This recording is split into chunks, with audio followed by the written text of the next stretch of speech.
The former chief strategist for President Trump expected to turn himself in this morning to face a 2-count indictment for contempt of Congress. Bannon defied a subpoena from the House Select Committee investigating the January 6th insurrection, and he faces up to a year behind bars on each count. He's scheduled to make his first court appearance this afternoon. All right, joining me now, CNN senior legal analyst Elie Honig, a former state and federal prosecutor. Tell us about these charges that Steve Bannon faces. Yeah, John, so the United States Department of Justice has now charged Steve Bannon with criminal contempt of Congress. Now, there are 2 counts in this indictment. One relates to Bannon's refusal to testify, the other to his refusal to produce documents. As alleged in the indictment, Bannon did not appear before the Select Committee, did not produce documents and communications, did not provide a log of withheld records, did not request an extension of time, and did not certify that he had conducted a diligent search for responsive records. That is stonewalling. Now, it's an interesting law that he's been charged under here. It's a misdemeanor. So the maximum penalty here is 1 year in prison and a $1,000 fine. What's really unusual is most misdemeanors, people don't go to prison. Here, if he's convicted, he has to go to prison for at least 1 month and pay $100. Important thing to note, this is about punishment. If he is convicted, it will not force him to testify. It's about punishment and deterring others. So if he wants to eat the 1 month in jail, he could. Absolutely. He could do that, and he will never get in front of Congress.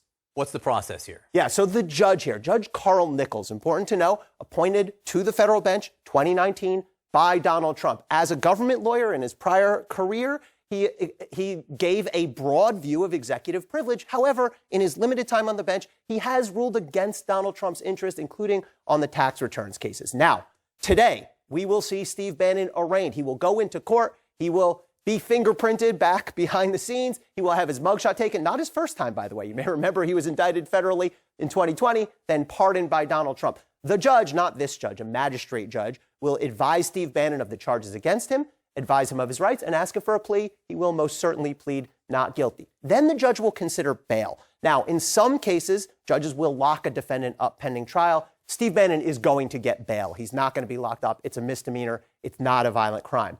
Then Bannon will start making motions. We're down the line a little bit here. He'll ask this judge to throw out the charges. He'll allege there are problems legally. Then most cases at this point, the vast majority of federal cases, plead guilty. Steve Bannon doesn't strike me as the pleading guilty type.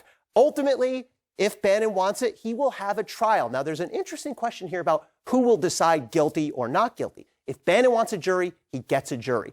But he might say, no, Judge, I would like you to be the trier here. I would like you to decide guilty or not guilty. In that case, it's up to the Justice Department. If they say, we're okay with you, Judge, the judge will preside over this trial. If DOJ says, no, we want a jury, then the judge will decide whether the judge himself presides or a jury presides. I know it's confusing. I don't make the laws. I just explain them. After trial, if he's convicted, he will, of course, be sentenced to at least 1 month in prison. And then he will have the right, Steve Bannon, if convicted, to appeal. What's his defense?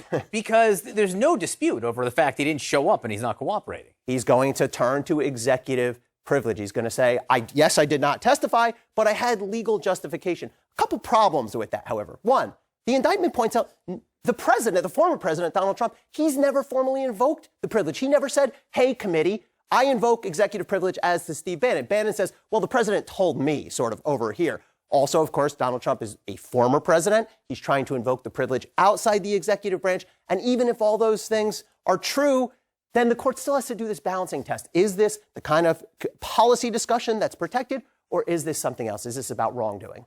What happens with Steve Bannon matter to the other witnesses here? I know people think this will open the floodgates in terms of contempt for other witnesses who don't want to testify, but maybe not. Not necessarily. So again, Merrick Garland's going to have to decide separately if and when any of these people are referred over by Congress for contempt. Adam Schiff said over the weekend that the committee will be acting soon to refer Mark Meadows. But Merrick Garland's going to have to think about these. They're not necessarily in the same position as Steve Bannon, most importantly because Meadows, for example, worked for the executive branch. So what the Bannon indictment does is tell all these folks, you might get indicted. You might get convicted. You might get sent to prison. But it does not assure that, John. Elie Honig, I wish you wrote the laws. It would be fun. We'd have fun with it. I'd make them much simpler. Appreciate it. Thank you so much for explaining it.